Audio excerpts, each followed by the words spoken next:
Joseph Murphy. The answer is within you.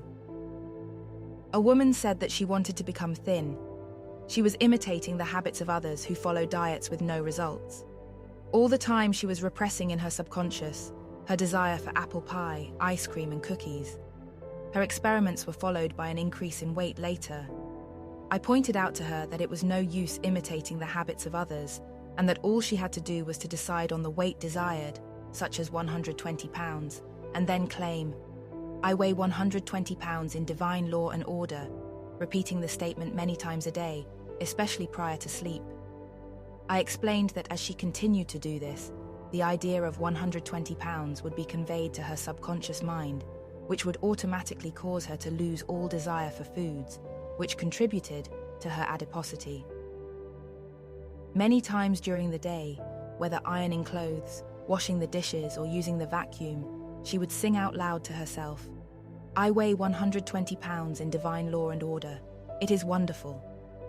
She repeated this conscious choice over and over again until it became habitual and entered into her subconscious mind. She knew that by repeating a certain thought and feeling the joy and wonder of it all, it would find its way in due time into the subconscious and become law. After a week or so, she lost all desire for the amylaceous foods, which were the cause of her obesity. When she used the words, "It is wonderful," it meant to her that God was working wonders in her life. "And his name shall be called Wonderful." Isaiah 9:6. He promoted himself. A young banker told me that every night he relaxed in a chair, closed his eyes, and focused his attention on the president of his company.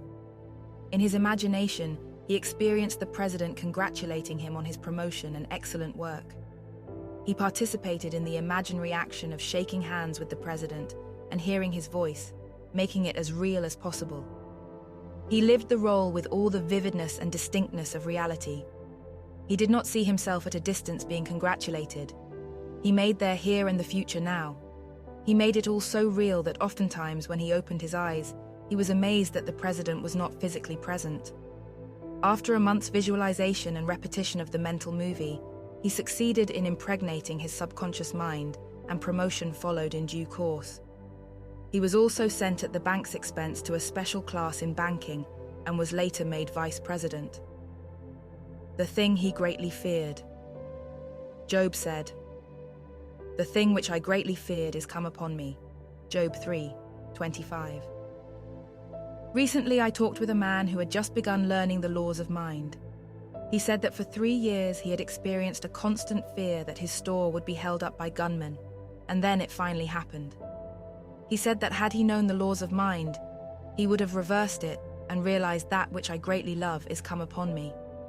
He realized that he was dealing with the power that moves the world and was using it erroneously. All the power of the God presence is within the subconscious mind. He now knows that he attracted the robbery to himself. He perceives now that nothing comes into our experience unless the equivalent is in our consciousness. Consciousness means your total beliefs and acceptances, both conscious and subconscious. In other words, it is the sum total of what you think, feel, believe, and give mental consent to. What is not in our consciousness we cannot experience. He has begun now to make a habit of reading, believing and announcing the truths of the 91st Psalm to his subconscious mind several times a day. These eternal verities will enter his subconscious and become effective and functional in his life. His mind is now at peace and his abnormal fear has vanished. Like attracts like. What you really feel as true about yourself deep down in your heart will be verified on the screen of space. The great truth is that as a man thinketh in his heart, that is emotionally and subconsciously, so does he act, experience, and function in life.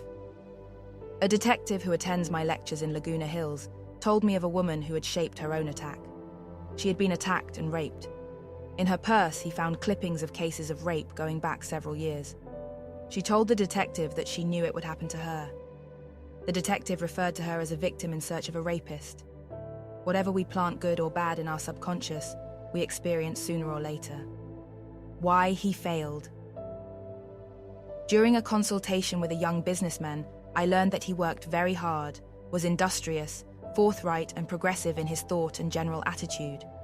However, he had suffered repeated failures due to the fact that he felt a jinx was following him, that he could not succeed, that fate was against him, and that somehow he was not destined to succeed. I explained to him that he was born to win and destined to succeed because the infinite presence and power within him was omnipotent and was always successful in all its undertakings, whether creating new stars or making a tree. He realized that he was making a law for himself because of the repeated suggestions he gave to his subconscious, which in turn responded to his belief in failure. He now understands that whatever we believe in, the subconscious bring to pass. He made a new law for himself and began to reiterate the idea of success and wealth, knowing that by constant repetition of those two ideas, and by living the role in his mind, picturing his wife congratulating him on his success and wealth, these two ideas would eventually become deposited in his subconscious. The law of the subconscious being compulsive, he would therefore be compelled to succeed and become wealthy. In a month's time, his whole life changed due to the new good habit established in his subconscious mind. Prayer is a good habit. Failure is a bad habit. He discovered that his thought, image, and feeling transformed his life. He also made sure that while he was reprogramming his subconscious mind, he did not deny what he had previously affirmed. The power to choose. The Bible says, "Choose you this day whom ye will serve." Joshua 24:15. While conversing with a foreign intelligence officer in India, he revealed the hazards to which he was exposed almost every day. He said that in studying the Bhagavad Gita and the Psalms in the Bible, he discovered there was but one power, which was absolutely good and perfect. He added that all he had to do was to sell himself completely on the protective power of God, the only one. Every morning and every evening he read aloud these verses from the 27th Psalm. "The Lord is my light and my salvation. Whom shall I fear? The Lord is the strength of my life. Of whom shall I be afraid? For in the time of trouble he shall hide me in his pavilion. In the secret of his tabernacle shall he hide me. He shall set me up upon a rock."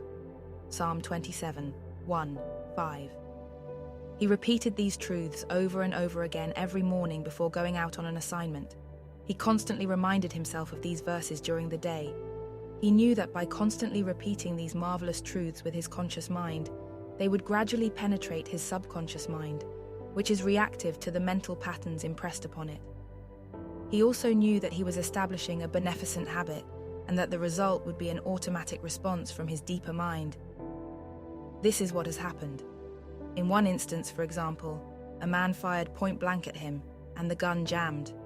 In another instance, a man threw a bomb at him in his car and it failed to explode. In another instance, an inner voice spoke clearly to him, informing him the food he was about to eat was poisoned. He did not touch it. Emerson says, "There is guidance for each of us, and by lowly listening we shall hear the right word." He calls this inner voice which speaks to him the voice of Om, or I am, which, in our Bible, means the presence of God, the higher self, or the superconscious. All these names mean the same thing. The divine presence is lodged in the subconscious of everyone, which Emerson called the oversoul. When you repeat a certain thought over and over again in a meaningful way, the moment comes when it becomes a realization, a subconscious conviction, resulting in the automatic response of your deeper mind, which guides, directs, and propels you to green pastures and still waters,